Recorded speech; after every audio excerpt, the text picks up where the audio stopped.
안녕하세요. 무의식 풍요창조 채널 김성은 코치. 김윤호 코치입니다. 네, 반갑습니다. 반갑습니다. 오늘도 트랜서핑의 비밀 그 시리즈로 이야기해 볼 건데, 오늘은 영혼과 마음의 일치에 대해서 한번 중점적으로 이야기해 보도록 하겠습니다. 자, 영혼과 마음의 일치에 대해서 먼저 이 저자가 이야기한 부분 20페이지인가요? 네네. 한번 우리 김윤호 코치님이 짧게 읽어 주시겠어요? 네네. 영혼과 마음의 일치에서 나오는 사념 에너지는 가능성을 현실로 바꿔준다. 영혼의 느낌이 마음의 생각과 하나로 일치하면 방사되는 사념 에너지의 매개 변수와 일치하는 가능태 공간의 섹터가 물질화된다는 것이다. 네. 네. 여기서 먼저 영혼의 개념과 마음의 개념에 대해서 먼저 좀 설명을 드리고 가야 될 것 같아요. 자, 영혼과 마음이 무엇일까요? 영혼과 마음은 그냥 말 그대로 생각을 여기서 얘기하는 거고요. 네. 책마다 이게 조금씩 표현이 다르거든요. 근데 이 책에서는 마음은 생각을 얘기하는 부분이고, 네. 영혼은 느낌이라고 말을 해요. 근데 이게 원래 이제 영혼의 언어 이런 거 네. 얘기하면 내면의 목소리다 뭐 이런 얘기 많이 하잖아요. 네. 그런데 그러면 내면의 목소리를 우리가 들을 수 있어야 되는데 이게 어떻게 들리는지를 잘 모르잖아요. 네. 영혼의 언어는 그 말이나 이런 숫자를 쓰지 않는다고 해요.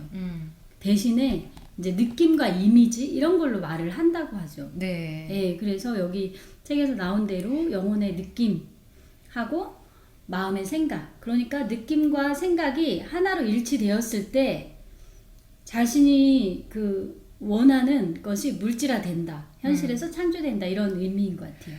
아, 그러면 영혼은 느낌이고 마음은 생각이라고 얘기를 해주셨는데, 쉽게 좀 예를 들으면 이런 경우죠. 여자들이 이제 결혼을 하려고 할 때 이런 분들이 있어요. 결혼식장에 남편 손을 잡고 딱 들어가려고 하는 순간 마음속에 이거 아니다, 도망쳐야 돼, 이 남자는 아니야 네네. 라는 막 느낌이 막 오는 거예요. 근데 머리 생각으로는 이미 지금 결혼식장에 손님들도 다 와 있고 부모님들도 와 있는 마당에 지금 이거를 자기가 도망가면 완전 망신인 거잖아요. 네네. 그래서 어쩔 수 없이 결혼을 한단 말이에요. 네. 그러고 나니 아니나 다를까 남편이 술 먹고 바람피고 도박하고 아우.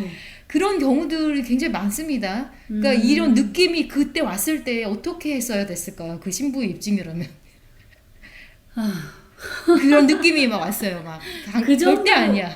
그 정도까지 막 이렇게 와 있으면 네. 사실은 그 결혼식을 엎으기가 되게 네. 쉬운 일이 아니잖아요. 그쵸. 근데라도 뭐 내일이 결혼식이다 이러면 네. 또 모르겠는데 네. 결혼식장에 들어가는데 그렇다면 네. 이미 하객들도 와 있고 쉬운 일이 아니죠. 그런데 이제 어쨌든 책에서는 그런 느낌이 들어도 거기서 멈춰야 한다고 얘기하는 거죠. 네. 저 같으면 어떻게 하실 거예요? 저는 아마 도망치는 게 맞다고 생각을 해요. 그렇게 강렬하게 느낌이 온다면 네. 영혼에서 그 근데 느낌이 그 느낌이라는 게 네. 이게 훈련이 돼 있어야 네. 어느 정도 이렇게 확신이 들잖아요. 네. 아, 이건 아니다. 도저히 이건 아니다. 이렇게. 네. 근데 이제 그 영혼의 느낌이라는 게 스치듯이 오거나 뭔가 살짝 불안하고 조금 네. 초조하고 아니면 뭔가 좀 찝찝하고 이런 수준으로 이게 온단 말이에요.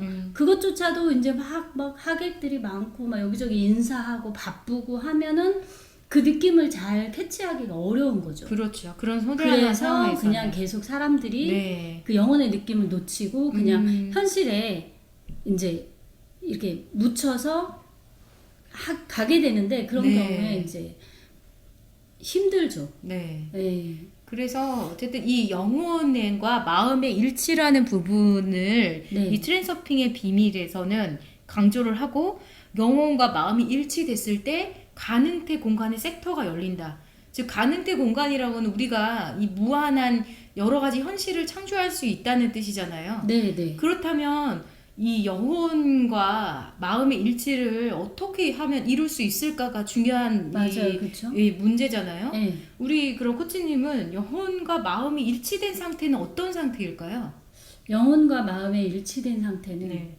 여기 이제 책에서 보면은 뭐라고 나오냐면 영혼과 마음이 함께 동조하는 것은 꼭 실현되고야 만다 이렇게 써 있거든요. 네.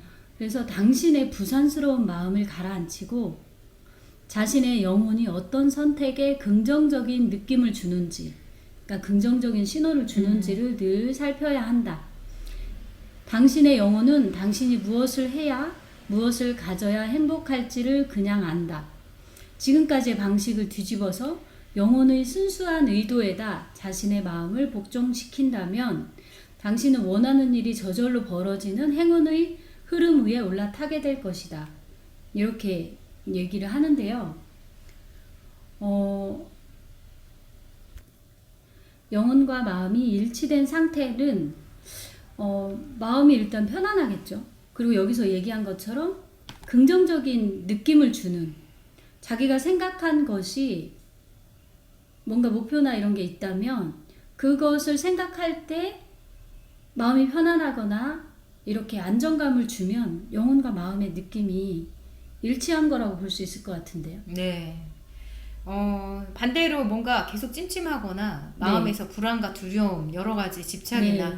그런 감정들이 올라온다면 영혼과 마음이 불일치가 된 상태이겠죠. 그래서 우리가 시크릿을 읽고 아무리 원하는 것을 상상을 하고 염원을 해도 안 이루어진 이유가 영혼과 마음의 불일치에서 나온다고 생각을 해요. 예를 들어서 뭐 그 시크릿에서 주로 많이 나오는 게 자기가 원하는 자동차를 그 상상하고 그 차에 올라탄 느낌과 기분을 막 생생하게 느끼고 그렇게 하라고 하는데 안 됐다는 분들이 굉장히 많은 걸 보면 진짜로 자기 영혼이 그 차를 원하지 않고 남이 원하는 목표를 하는 경우도 상당히 많아요. 생각으로 어떤 사람이 세계 여행을 목표로 해서 막 그걸 보물지도에 붙여놓는다. 본인은 성향은 그냥 집에서 편하게 쉬고 어디 가는 거 싫어하는 성향일 수도 있는데 남이 외제차를 원한다고, 남이 세계 여행을 원한다고, 뭔가를 원한다고 남의 꿈을 쫓아가는 거죠. 그거는 자기의 영혼, 자기의 진짜 내면의 목소리를 못 듣는 거거든요.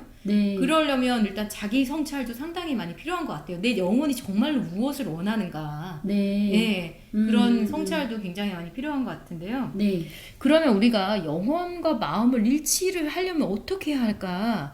여기서는 새벽별 그 소리를 들어야 된다 얘기를 하잖아요. 말 그대로 영혼의 소리를 듣는 게. 김인호 코치님은 어떻게 영혼의 그 소리를 듣기 위해서 어떤 그런 노력들을 하시나요? 영혼의 느낌, 영혼의 소리. 보통 그 영혼의 소리를 내면의 소리라고 표현도 하잖아요. 그래서 영혼의 소리를 왜 못 들리냐면 머릿속이 너무 시끄러워서. 맞아요. 머릿속이 너무 잡념이 많고 시끄러워서 이제 그러는데, 일단은 이 시끄러운 머릿속의 생각을 멈추어야 그 내 영혼이 말하는 느낌을 우리가 캐치할 수 있는 거니까요. 먼저 이렇게 자신을 차분히 할 수 있는 방법들을 찾으면 될 것 같아요. 뭐 예를 들면 흔히 제일 쉽게 제일 많은 분들이 이제 그렇게 하려고 할 때 노력하는 게 명상, 뭐 산책, 글쓰기, 뭐 그리고 또 시간적인 여유도 되게 중요한 것 같아요. 아무리 뭐 그렇게 하려고 해도 시간적으로 너무 바쁘면 그것도 잘 안 되거든요. 그래서 시간적인 여유라든지 뭐 여러 가지 방법이 있는데 저는 최근에 산책을 좀 하는 편이거든요. 근데 산책을 하면서 느끼는 건데, 와, 산책이 진짜 좋은 방법이구나 이런 생각을 많이 해요. 영혼과 마음의 일치를 이루기 위한 방법으로 산책을 강추한다. 왜냐면 저는 그 명상을 오래 했고 또 사람들이 저한테 명상을 많이 묻기도 하는데 어려워요, 이걸 전달하는 게. 왜냐면 다들 이미 어렵다고 생각하고 있기 때문에. 그런데 이제 그러다가 요즘에 제가 산책을 이렇게 해보니까 산책을 하라고 하면 되겠구나 이런 생각이 들었어요. 산책을 하다 보면은 그 생각을 멈추고 이렇게 오감을 깨워서 오감에 집중하는 거예요. 그래서 이렇게 눈앞에 있는 자연이라든지 하늘, 그 다음에 이제 예쁜 꽃들을 더 깊이 바라보고, 그 다음에 이제 바람, 시원한 바람, 부드럽고 시원한 바람이 내 피부를 스치는 그런 느낌들, 이런 것들에 이렇게 이렇게 마음을 열고 공감을 하고 이렇게 하면은 차분해지고 편안해지더라고요, 굉장히. 네, 그러면서 마음이 고요해지면서 이 영혼과 마음이 일치가 되는 것이 자연스럽게 네. 되는 것을 느끼시게 되는 네네, 거죠. 그렇게 차분해지면서 산책을 하다 보면은 네, 불쑥 내 안에서 어떤 영감이 떠올라요. 네, 아, 이렇게 해보면 어떨까? 아, 이런 건 어떨까? 뭐 이렇게 뭔가 하고 싶다. 뭐 이런 좋은 기분에서 일어나는 창조적인 생각들이 네. 떠오르거든요. 그 말씀을 그거는- 들으니까 네. 이 모든 유명한 그 철학자들이 기본적으로 다 산책을 엄청나게 했다고 하거든요. 비가 오나 천둥이 치나 그렇죠. 뭐 배트맨 같은 경우에도 벼락이 쳐도 천둥을 쳐도 산책을 했다고 그러고 와서 돌아와서 그 영감을 받아서 곡을 쓰고 엄청난 위대한 네, 네. 모든 철학자들이 이 네. 산책을 하는 것 자체가 자연과 하나 되면서 네. 이 마음이 활짝 열리잖아요. 우리가 우주심이라고 표현하는 네. 좁고 작은 에고의 틀에서 벗어나서 네. 자연을 보고 하면서 마음이 오픈마인드가 되면서 이게 이제 영혼과 마음의 일치를 이루는데 아주 좋은 방법인 것 같아요. 네. 저 같은 경우는 이 영혼과 마음의 일치를 위해서 일단 정보 단식이 좀 필요하다고 생각을 해요. 네. 네. 현대인들이 너무나 많은 정보에 노출되어 있고 불필요하고 오염된 정보에 아주 많이 노출되어 있거든요. 근데 우리가 어차피 인간이라는 몸을 가지고 쓸 수 있는 에너지 양이 한정이 되어 있다고 생각을 해요. 아무리 우리가 네, 무한한 네. 힘이 있다 하더라도. 근데 그 24시간이란 작은 시간과 에너지를 내동 뭐 이런 가십성 대중매체라든지 그 막 낚시성 기사라든지 유튜브 아니 뭐 여러 가지 유튜브도 뭐 좋은 것도 많지만 아니면 되게 정신을 찬란하게 하는 그런 네. 네. 아니면 사건 사고를 계속 다루는 뉴스라든지 이런 것들에 우리가 계속 시간과 에너지를 쏟으면 우리의 사념체 즉 생각 덩어리들이 굉장히 부정적이고 무거워지고 그 내면을 바라볼 수 있는 그 공간의 여유가 없어지게 돼요. 네. 네. 그래서 뭔가를 볼 때 읽고 보고 하는 것들을 내가 의도적으로도 제한할 필요는 있다고 생각을 하거든요. 네. 그래서 정보 단식도 좀 필요하다 이런 생각이 네. 드네요. 저도 네. 처음에 되게 이렇게 이거 마음 공부 시작하고 하면서는 네. 그렇게 했어요. 정보 단식을 했어요. 그래가지고 일부러 그렇게 막 너무 많은 그런 부정적인 정보에 나를 노출하거나 네. 뉴스도 좀 이렇게 필요한 적당한 수준에서만 보고 네. 불필요한 정보 그런 거 많이 안 봤던 것 같아요.